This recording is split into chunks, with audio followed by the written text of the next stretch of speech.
about. So she's going to come up, teach you guys about team policy. So Alicia, come on up. Let's give her a big round of applause. Miss Alicia Anderer also just got engaged, by the way, too. So very exciting. Oh, there's steps on the other side. Thanks, Josh. That's a cute picture. Where'd you get that off my Facebook page? All your pictures came off Facebook. Very nice. Awesome. I'll hold this actually, if I can get it out. There we go. Can you guys hear me good now? Awesome. I first wanted to we've been doing this all day, but I just wanted to thank Josh, the Olean crew, Kim, Deb, Mary, Dave. I don't know if you're in the room, but we wouldn't be here without you guys. So I just wanted to give you guys another round of applause. Thank you so much. And I just wanted to thank you guys for being in the room too. I know it is late, so I appreciate you guys being here, and I promise I'll deliver for you guys, all right? So Josh said, like he said, I've been around 11 years with Cutco. I've been a coordinator for 10 of those years. So majority of the time I've been with Cutco, I've been coordinating. So what that means is I've actually partnered with 8 different managers. I've ran 4 different divisional show teams. I've trained over 175 reps and managed, and I've ran over 1,500 shows. So just over the 10 years was just pure experience. I have a lot that I can share, and my objective is really just to teach you how to build like a foundation of trust, friendship, teamwork, and communication, all just through your policies that you implement, okay? So what I need from you, I need you guys to, number 1, stay awake. I know it's late, but I promise it'll be worth it. And to get the most out of my talk, I just need you guys to take some notes. And while I'm talking, if you have any questions, just write them down and save them for the Q&A afterwards, okay? Awesome. So diving in here, I kind of broke this part up into 4 main sections. The first one is your mission statement and your overall team goal, okay? The second one is the actual policies itself. Number 3 would be staffing shows. And number 4 is expectations, okay? All very exciting, I know. Starting off with the mission statement, guys. How many people in the room have a mission statement for their team? Dave? One person I trained and nobody else. Awesome. If you ask your DVM, I guarantee you they have a mission statement for their division. Dave's cracking up over here. Guys, when I look at my show team, I look at myself as the DVM. I look at my A team as the DMs, and people that we promote as the DMs as well. You guys should be looking at your team like that too. So if you want to grow to the potential that you can, just copy what works, copy what your managers are doing. So make a mission statement. Like for ours in Jersey, I had created this 5 years ago with my DVM at the time, and it's to create a tight-knit community that follows professional excellence and customer service, which provides a model for the company to follow. Does that sound good? It sounds like really good. It kind of took a little while to come up with. It was with the help of my DVM, and it goes in line with their divisional statements as well. But it's kind of cool if you hear that last part, which provides a model for the company to follow, which I wrote this 5 years ago, and now what am I doing? I'm sharing my policies for the company to follow. It's pretty cool when you actually set your intentions, It's pretty neat. So, okay, so when coming up with your mission statement, what you need to do, you need to sit down with your DVM. It's important to do this with your DVM and ask these questions. What type of environment do you want to create? What legacy do you want your team to leave? What do you want people to say about you and your team when they meet you? And what kind of relationships do you want to create? These are all really important, and they're for the now, and they're for the future, and they're for the future of the future. Like my kids are going to sell Cutco one day. What I'm creating in Jersey is what they're going to be using in 10 years from now. And you guys got to think like that. You don't have to have kids to think like that, but think about the next 5, 10, 15 years. Like you were the one that started this 20 years ago. Think about that. When you're like, you have you're walking around at a show and you see that Cutco rep and they're like, oh my gosh, you're Janet Ham. You're the one that started that. Think in the long term. Make sure your mission statement aligns with the divisional mission as well. Do you guys know what your team looks like 5 years from now? Not just CPO, How many shows are you going to work at 5 years from now? How much CPO will come from your leads 5 years from now? How many people will be on your team? All these things you need to figure out. It's not just about the CPO. Do you know how it all breaks down? Do you know who's going to be with you in 5 years from now? Who's those key people that are going to get you to that point?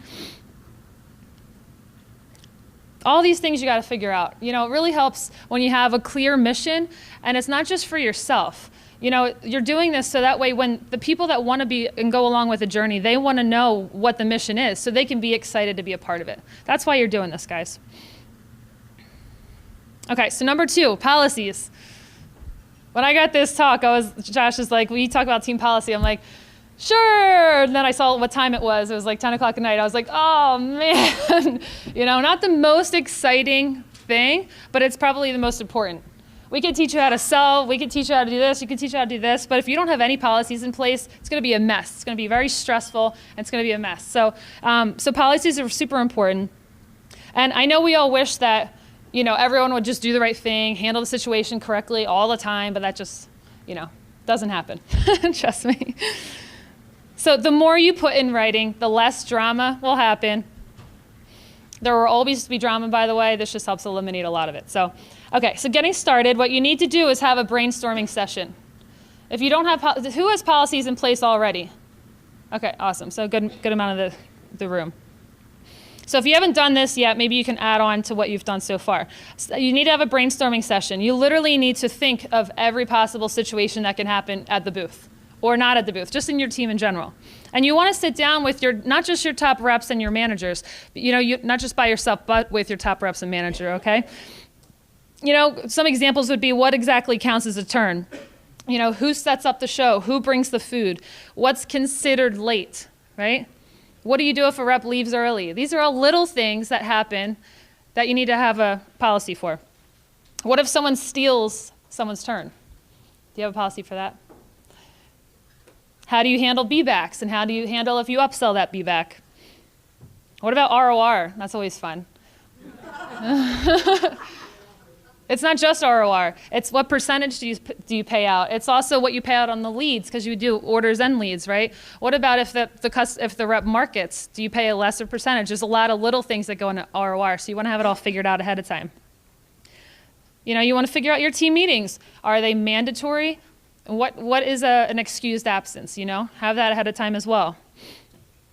There's a short list. I probably could go on forever. Can you guys think of anything else that you need to have a policy for? Just shout it out. Dress code. That's a good one. That's really important to have. What? Drinking at the booth. Well, that's yeah. You're right, though. You're right. You know, the things that you don't think you need to say, you need to say. No drinking at the booth. Yep. Outside booth sale requirements. Outside booth sale requirements, exactly. Anyone else? All the little things. Team dating policy. Team dating policy. You gotta have a policy for that, right?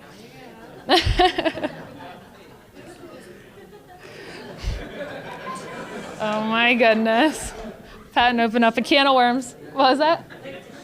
Late to shifts policy, right? Yeah. So there's a whole. We could do this all night. We could all think of 1,000 little things that could happen. And the point is that as many, out of everything we just said, you need to have a policy written down for. And all it does is going to create an area where your reps will be able to go to a place of reference to see, what do I do in this situation, right? And then they'll resolve that situation. Instead of you getting a million calls, a million text messages, Alicia, this happened, this person said that, this person said that. And you're just like, oh my gosh, right? But if it's already in writing, and it's already on your guidelines page, the goal is actually for them not to even have to call your coordinator. You figure it out on your own, and you're all gravy. Everyone's good.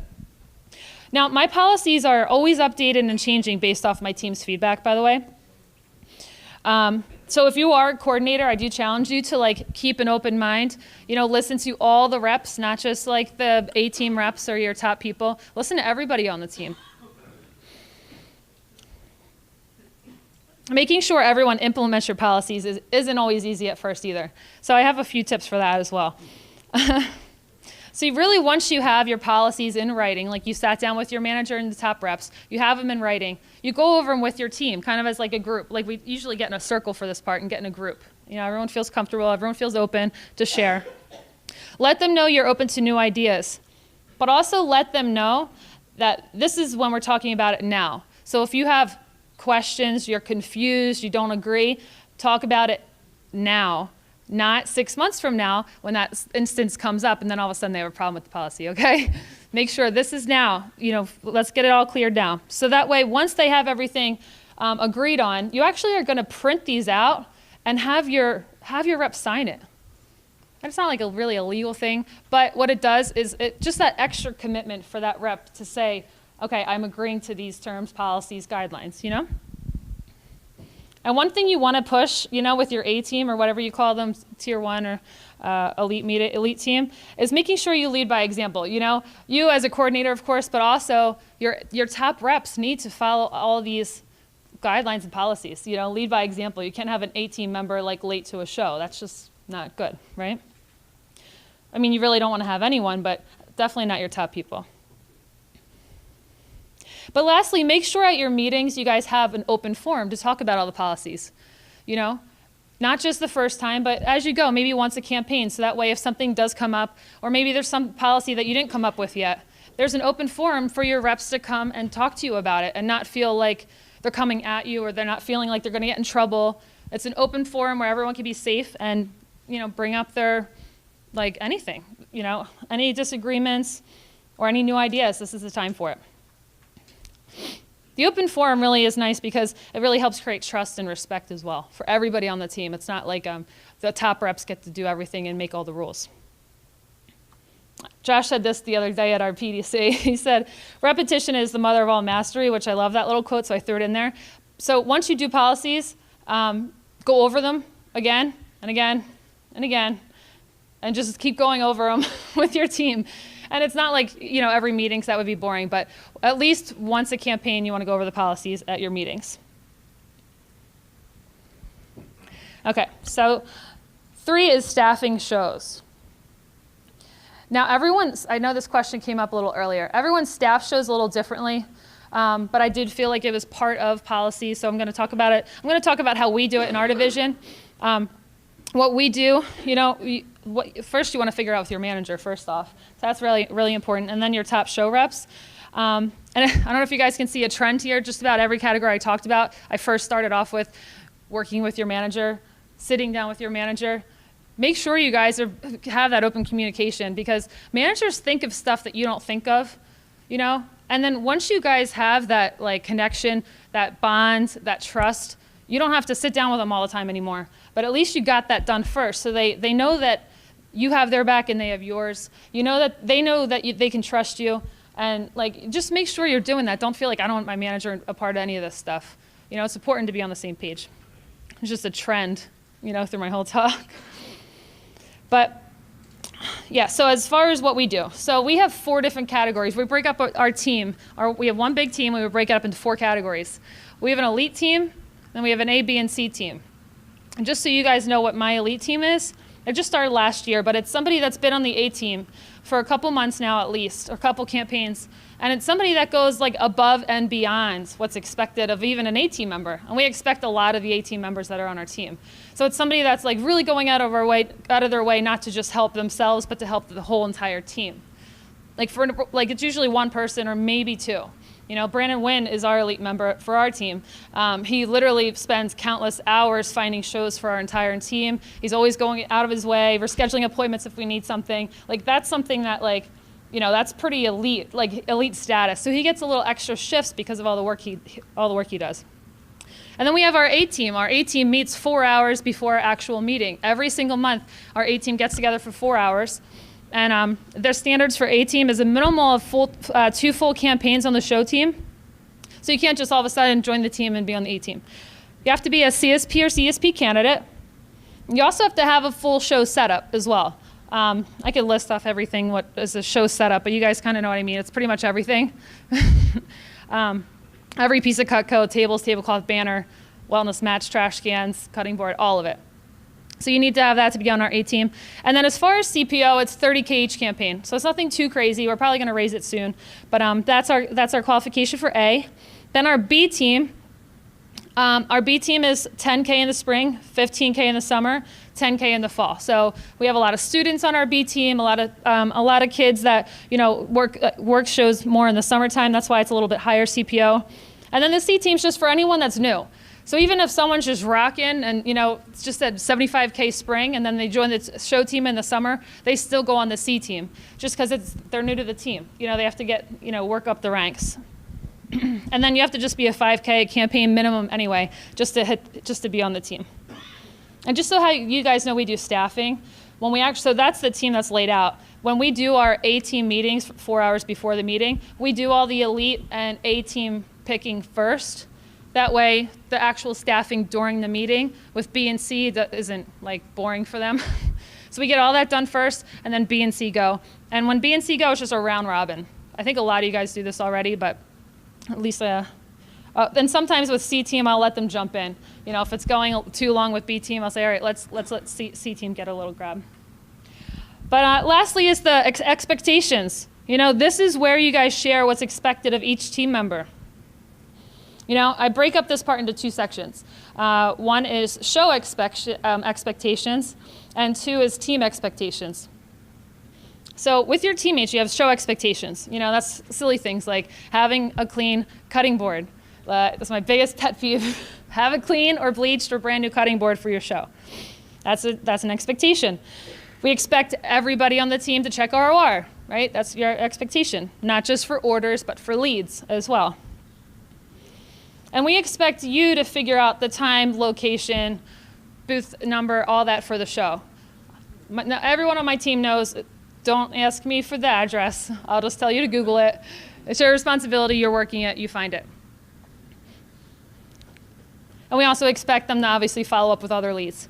So that's your show expectation. Now, as far as team expectations, we have, finding new events. It's not just me, it's not just the A team, it's not just Brandon Wynn finding the events for the team. Everybody needs to be doing it. They also need to all help with recruiting new members, talk about it at their local team office meetings. Having an open communication with the team is also really powerful and something I always push. And just being a respectful, honest, positive team player, that's just always expected for sure. But it's also not just what's expected of the team members. It's also a time where you can tell your team what they can expect from you. If you're a coordinator, you want to share what you're going to, offer to the team. I'm always committed to growing, always open to hearing new ideas. I always want my team to trust that I always make the best decisions for the team, So by the way, guys, this is literally like a 11-page document that we made up as a team on Google Docs, and there's a lot more to it. It is kind of boring, that's why I didn't cover all of it. But if you do want it so you can see it or copy it, that's fine. Just email me and I can send it to you. It's it's njshowstoppers@gmail.com. So njshowstoppers@gmail.com. And just email me and I can send it to you. But one other thing I want to talk about really quickly, just because it goes hand in hand with policies, is I just wanted to take a minute to talk to you guys as individuals and also a group of whole. A lot of people are in it just for themselves, but it's really hard to be in this business in it for yourselves, isn't it? It's kind of almost not possible. You could try to do it. It might work for a little bit, but you kind of get weeded out, And it's just something I was thinking about with policies, We have so many policies in place, and sometimes I guess they could be annoying and oh, I don't feel like doing that, or I'm going to miss the meeting. I don't feel good. Somebody cover for me. Tell them if there's an emergency. And I think about I don't think a lot of people realize the decisions they make impact everyone around them, you actually don't even have a choice. You're impacting the people around you whether you want to or not. It's just whether you're going to do it in a negative way or a positive way. So when you're on a team, when you come on a show team, you're with other people kind of all the time. You're not the lonely rep in the car driving doing demos on your own. So it's something I just wanted to bring up because I'm not gonna name names, and you don't have to name names or even raise your hand, but I'm sure you guys have come across times where you're working with a rep and they're like, oh, I'm gonna leave early, I hope you don't mind. Don't tell the coordinator, right? Everyone's like, yep. And it's not even that big of a deal, really. But I don't think that rep leaving realizes that they just said, they just impacted the other rep in a pretty negative way, you know? Even though they might be friends, but it's saying like, oh, we can break policy, oh, we can go behind the coordinator's back. Like that, just that little tiny thing matters, you know? So I just wanted to like say, because you have to like think about that. You have to think about every action that you do impacts the people around you. Whether it's negative or positive is up to you, you know?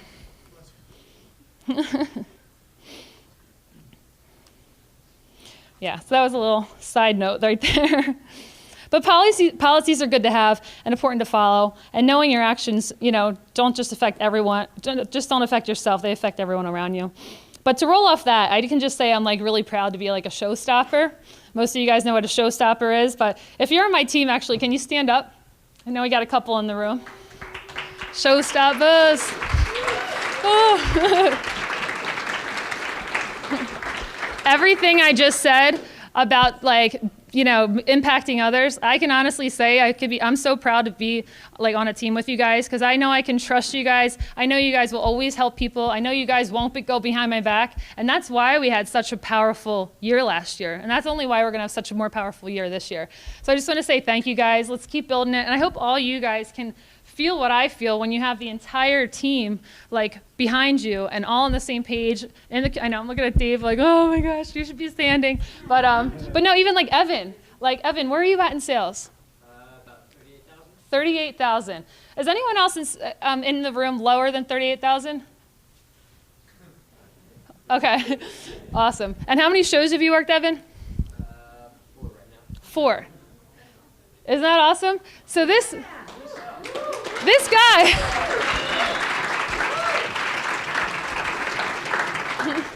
like people like Brandon Wynn, people like Brandon, people like Josh, you impact Evan, and it made him want to be a part of this. You know, after 4 shows, he signed up, bought the flight to come here at 36K in sales, and I love it. So way to go, man. Way to go. You guys can sit. I just had to say that. The little plug for the showstoppers and my awesome team. I really do hope that you guys, if you don't have it yet, a place where you can feel that love and that family feel with your team. Like I could literally spend every day with these guys, not get annoyed. They're just so much fun to be with, and I know I can trust them. They're like a part of my family. So just to wrap it up, guys, I wanted to have a little action list for you guys. I have kind of 2 different ones. So if you're a coordinator and you haven't done this yet, sit down with your manager and figure out all these points, you know? Figure out what your mission statement is. Figure out your 2, 3, 4, 5, 10-year goal, right? It's not just a CPO goal, remember, it's everything. And if you're actually a team member, a show rep right now, write down some situations you might have had cross your way, you know, something you might have been confused about with your policies. And I challenge you to go talk to your coordinator about it. Don't keep it in and just be mad about it and not want to follow it. Talk about it. Be open about it. And maybe come up with some like solutions with it too, right? Don't just go and complain. And also for everyone, just commit to growth, you know? Commit to following your team policies. When you do that, it helps you become a better show rep and it helps all the reps around you. You know, in closing, my 4 steps to creating your dream team: create that mission statement and fine-tune your team goals. Sit down and figure out as many situations as you possibly can and write them down and have a policy. I'm telling you guys, it really, really helps. You want to make sure you have your staffing strategy so that your team and managers all agree with it. And keep the communication open with what you expect from your team and what they can expect from you.